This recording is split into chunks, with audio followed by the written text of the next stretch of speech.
So it's been a long time since I've put up this YouTube channel, or rather since I've put anything up on this channel. And I have no reason for this. Nonetheless, I'd like to keep this going. It's something I really appreciated. I appreciate all the viewers, also the subscribers.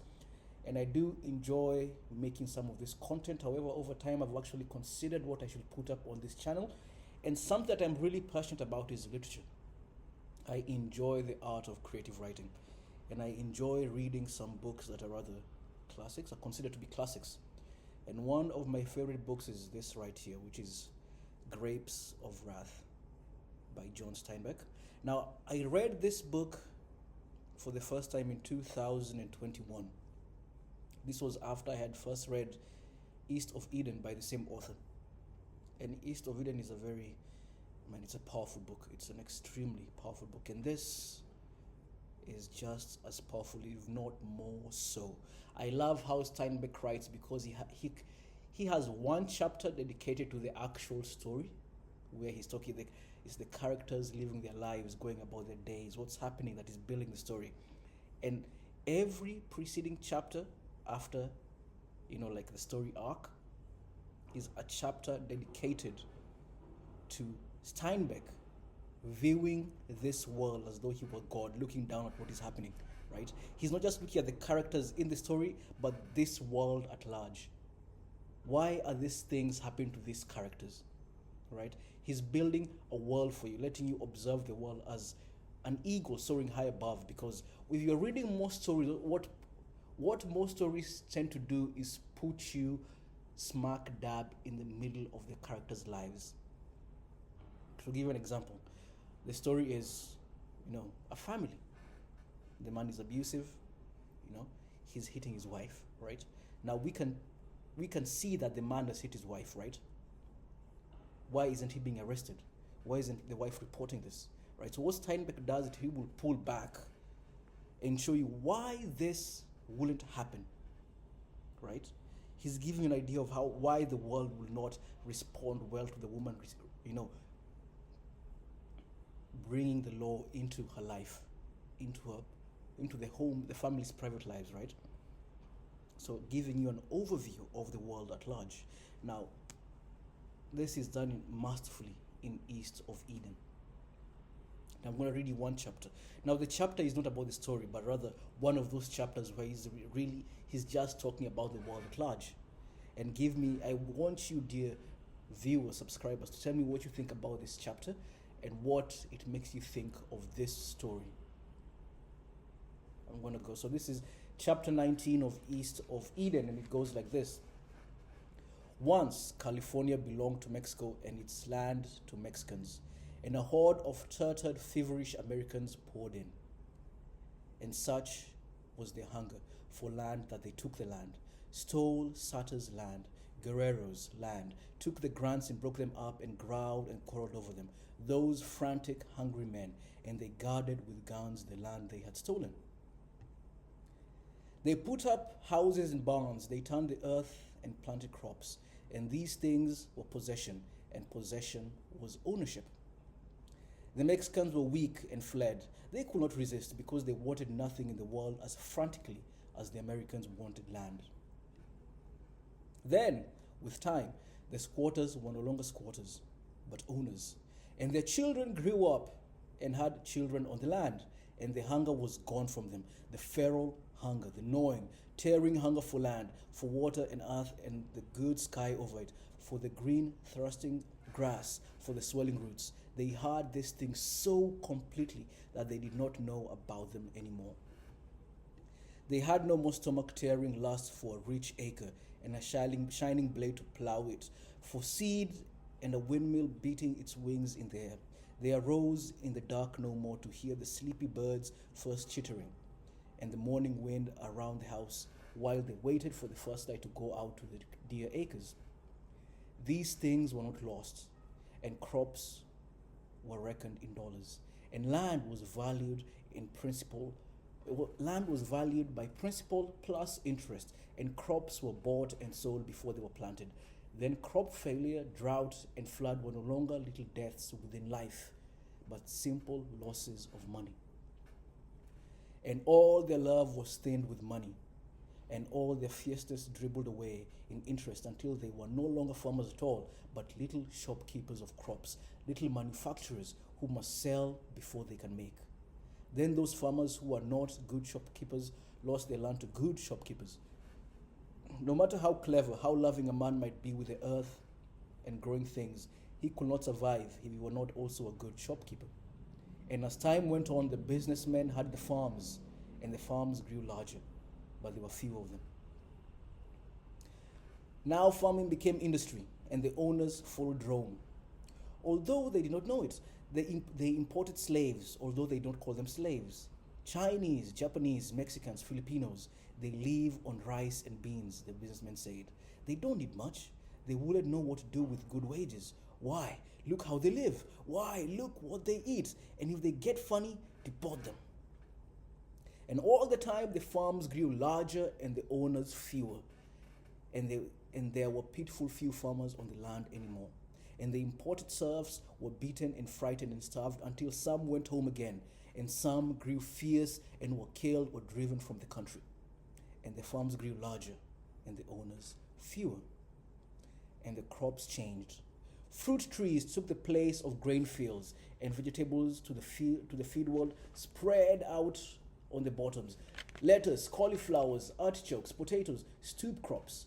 A man may stand to use a scythe, a plow, a pitchfork, but he must crawl like a bug between the rows of lettuce. He must bend his back and pull his long bag between the corn rows. He must go on his knees like a penitent across a cauliflower patch. And it came about that owners no longer worked on their farms. They farmed on paper, and they forgot the land, the smell, the feel of it, and remembered only that they owned it, and remembered only what they gained and lost by it. And some of the farms grew so large that one man could not even conceive of them anymore. So large that it took batteries of bookkeepers to keep track of interest and gain and loss, chemists to test the soil, to replenish, straw bosses to see the stooping men were moving along the roads as swiftly as the material of their bodies could stand. Then such a farmer really became a storekeeper and kept a store. He paid the men and sold them food and took the money back. And after a while, he did not pay the men at all and saved bookkeeping. These farms gave food on credit. A man might work hard and feed himself, and when the work was done, he might find that he owed money to the company. And the owners not only did not work the farms anymore, many of them had never seen the farms they owned. And then the dispossessed were drawn west from Kansas, Oklahoma, Texas, New Mexico, from Nevada and Arkansas families, tribes, dusted out, tracted out, carloads, caravans, homeless and hungry, 20,000 and 50,000, 100,000, 200,000. They streamed over the mountains, hungry and restless as ants, scurrying to find work to do, to lift, to push, to pull, to pick, to cut, anything, any burden to bear for food.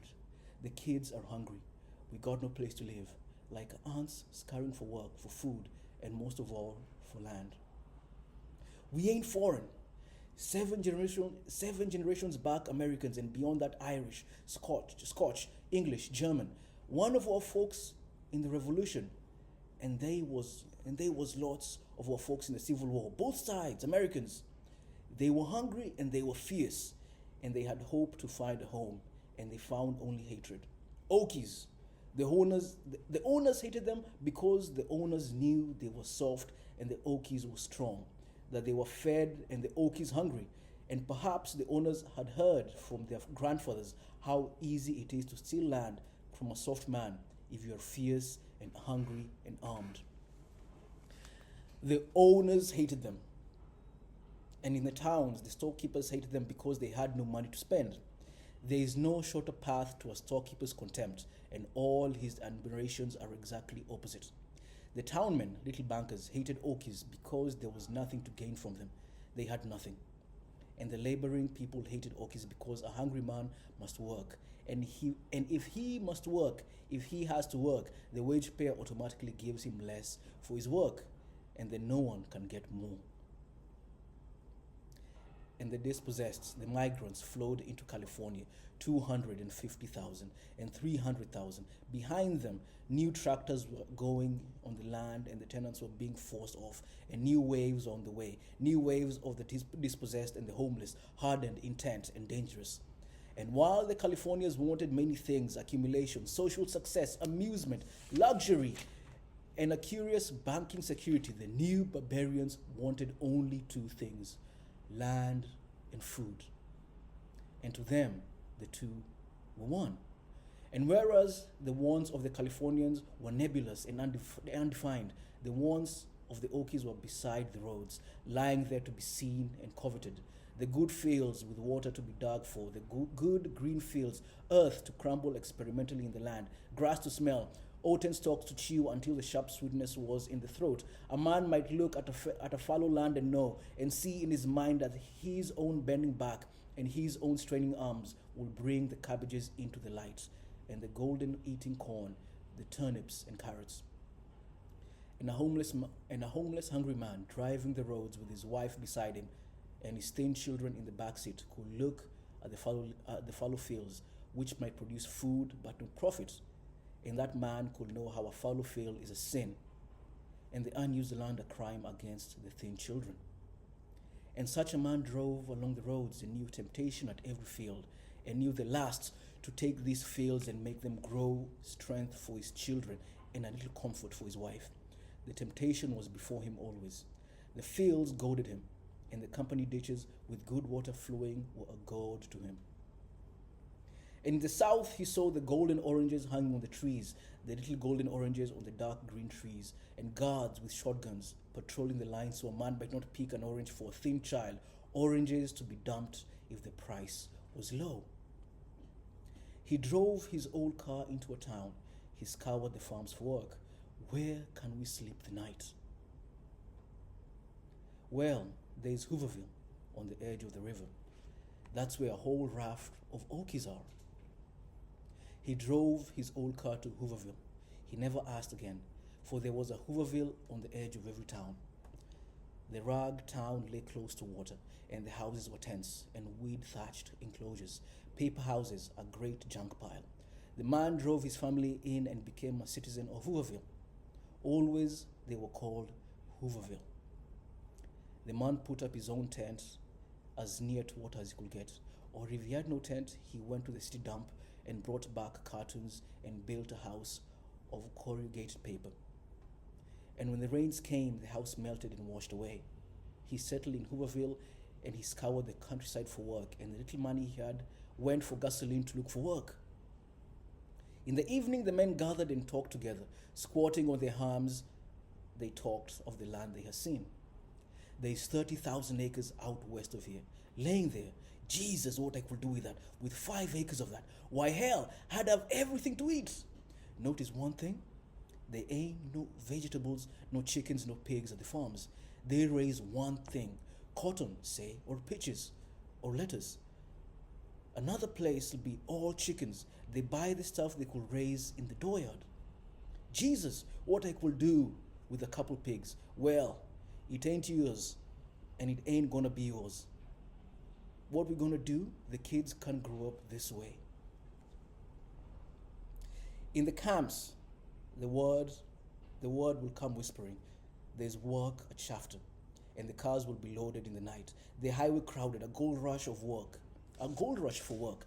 At Shafter, the people will pile up 5 times too many to do the work. A gold rush for work. They stole away in the night, frantic for work, and along the roads lay the temptations, the field that could bear food. That's owned. That ain't ours. Well, maybe we could get a little piece of her. Maybe a little piece. Right down there, a patch. Jimson weed now. Christ, I could get enough potatoes off in that little patch to feed my whole family. It ain't ours. It got to have Jimson weeds. Now and then a man tried, crept on the land and cleared a piece, trying like a thief to steal a little richness from the earth. Secret gardens hidden in the weeds. A package of carrot seeds and a few turnips, planted potato skins, crept out in the evening secretly to hoe in the stolen earth. Leave the weeds around the edge, then nobody can see what we're doing. Leave some weeds, big, tall ones in the middle. Secret gardens in the evenings, and water carried in a rusty can. And then one day, a deputy sheriff, well, what you think you're doing? I ain't doing no harm. I had my eye on you. This ain't your land. You're trespassing. The land ain't plowed, and I ain't hurting no one. You goddamn squatters. Pretty soon you think you owned it. You'd be sore as hell thinking you owned it. Get off now! And the little green carrot tops were kicked off and the turnip greens trampled. And then the Jimson weed moved back in. But the cop was right. A crop raised, why? That makes ownership. Land hoed and the carrots eaten. A man might fight for land he's taken food from. Get him off quick. He'll think he owns it. He might even die fighting for a little plot among the Jimson weed. Did you see his face when we kicked them turnips out? Why, he'd kill a fella. Soon he'd look at him. We got to keep those here people down, or they'll take the country. They'll take the country. Outlanders, foreigners, sure, they talk the same language, but they ain't the same. Look how they live. Think any of us folks would live like that? Hell no. In the evenings, squatting and talking. And an excited man, why 20 of us take a piece of land? Why not, sorry, one more time. Why not 20 of us take a piece of land? We got guns. Take it and say, put us off if you can. Why don't we do that? They just shoot us like rats. Well, which would you rather be? Dead or here? Underground or in a house all made of gunny sacks? Which would you rather for your kids? Dead now or dead in 2 years with what they call malnutrition? Know what we eat know what we ate all week? Boiled nettles and fried dough. Know where we get the flour for the dough? Swept the floor of a boxcar. Now, the reason why I'm going back and forth with like little mistakes in the sentences is because the writer tried to put in the dialects of the people of Oklahoma in the story. So there are parts where I read why don't we just do that? So he's written here, why don't we do that? Now I can't really speak like that. It's really difficult for me to read that way, so I'm just going to read it in the grammatically correct way, right? Assume a dialect. Anyway, I'll go on. Talking in the camps, and the deputies, fat-assed men with guns slung on their fat hips, swaggering through the camps. Give them something to think about. Got to keep them in line, or Christ only knows what they'll do. Why, Jesus, they're as dangerous as niggers in the South. If they ever get together, there ain't nothing that'll stop them. Quote, in Lawrenceville, a deputy sheriff evicted a squatter, and the squatter resisted, making it necessary for the officer to use force. The 11-year-old son of the squatter shot and killed the deputy with a .22 rifle. Rattlesnakes. Don't take chances with them. And if they argue, shoot first. If a kid will kill a cop, what will the men do? Thing is, get tougher than they are. Treat them rough. Scare them. What if they won't scare? What if they stand up and take it and shoot back? These men were armed when they were children. A gun is an extension of themselves. What if they won't scare? What if sometime an army of them marches on the land as the Lombards did in Italy, as the Germans did on Gaul, and the Turks did on Byzantium? They were land hungry, ill-armed hordes too, and the legions could not stop them. Slaughter and terror did not stop them. How can you frighten a man whose hunger is not only his own scamped stomach, but in the wretched bellies of his children? You can't scare him. He has known a fear beyond every other. In Hooverville, the men talking, Grandpa took land from the Indians. Now, this ain't right. We're talking here. This here you're talking about is stealing. I ain't no thief. No. You stole a bottle of milk from a porch night before last, and you stole some copper wire and sold it for a piece of meat. Yeah, but the kids was hungry. It's stealing though. Know how the Fairfield Ranch was got? I'll tell you. It was all government land and could be took up. Old Fairfield, he went into San Francisco to the bars and he got him 300 steel bombs. Them bombs took up the land. Fairfield took up the land. Fairfield kept them in food, kept them with food and whiskey, and then when they proved the land, Old Fairfield took it from them. He used to say the land cost him a pint of rotgut an acre. Would you say that was stealing? Now, I'm not sure what rotgut is. I assume it's a drink, a whiskey. I assume so. Well, it wasn't right, but he never went to jail for it. No, he never went to jail for it. And the fella that put a boat in a wagon and made his report like it was all underwater because he went in a boat, he never went to jail neither. And the fellas that bribed congressmen and the legislatures never went to jail neither. All over the state, jabbering in the Hoovervilles. And then the raids, the swoop of armed deputies on the squatters' camps. Get out! Department of Health orders. This camp is a menace to health. Where are we going to go? That's none of our business. We got orders to get you out of here. In half an hour, we set fire to the camp. They stifle it down the line. You want to spread it all over?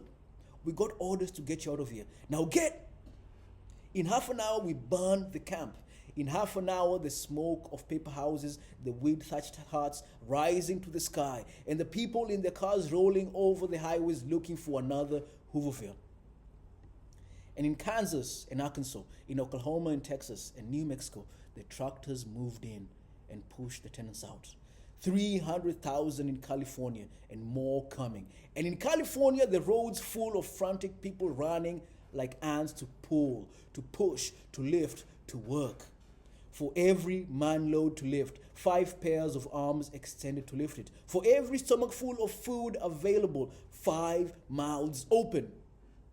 And the great owners who must lose their land in an upheaval, the great owners with access to history, with eyes to read history, to know the great fact: when property accumulates in too few hands, it is taken away. And that companion fact: when a majority of the people are hungry and cold, they will take by force what they need. And the little screaming fact that sounds through all history: repression works only to strengthen and knit the repressed. The great owners ignored these 3 cries of history. The land fell into fewer hands, the number of the dispossessed increased, and every effort of the great owners was directed at repression. The money was spent for arms, for gas, to protect the holdings, and spies were sent to catch the murmuring of revolt so that it might be stamped out. The change in economy was ignored, plans for change ignored. The only means to destroy revolt were considered, while the causes of revolt went on. The tractors which threw the men out of work, the belt lines which carry loads, the machines which produce, all were increased, and more families campered on the highways, looking for crumbs from the great holdings, lasting after the land beside the roads. The great owners formed associations for protection, and they met to discuss ways to intimidate, to kill, to gas. And always they were in fear of a principle: 300,000. If they ever move under a leader, the end. 300,000, hungry and miserable. If they ever know themselves, the land will be theirs, and all the gas, all the rifles in the world won't stop them. The great owners who had become, through their holdings, both more and less than men, ran to their destruction and used every means that in the long run will destroy them. Every little means, every violence, every raid on a Hooverville, every deputy swaggering through a rugged camp put off the day a little and cemented the inevitability of the day. The men squatted on their arms, sharp-faced men, lean from hunger and hard from resisting it, sullen eyes and hard jaws, and the rich land was around them. Did you hear about the kid in that 4th tent down? No. I just got in. Well, that kid's been crying in his sleep and rolling in his sleep. Them folks thought he got worms. So they gave him a blaster and he died. It was what they call black tongue the kid had. Comes from not getting good things to eat. Poor little fellow. Yeah, but them folks can't bury him. Go to the county stone orchard. Well, hell. And hands went into pockets and little coins came out. In front of the tent, a little heap of silver grew, and the family found it there. Our people are good people. Our people are kind people. Pray God someday people won't all be poor. Pray God someday a kid can eat. And the associations of owners knew that someday the praying will stop. And there's the end. Now, dear viewers, dear listeners, that is one chapter from Grapes of Wrath. Now tell me what you think. The thing is, this chapter kind of illustrates what the story is all about. You don't need to know the names of the characters. I will even argue, you don't have to read the rest of the book. That chapter alone is enough to give you an idea of what the book is trying to talk about. And I think we're seeing a lot of this in the contemporary world. You know, the owners grow, they become less and less of men. And the average man, the real man as it were, you and me, we're left. When I was a kid, I was in what maybe Americans would call junior high. We were learning about the scramble and partition of Africa.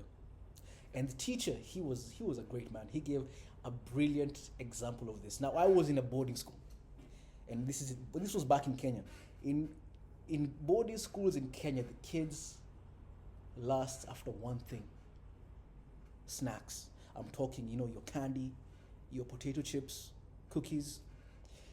So to give an analogy of the scramble and partition of Africa, he asked the girls to stand up. And all the girls in the class stood up. And he had one piece of candy. And he told the girls, here you go.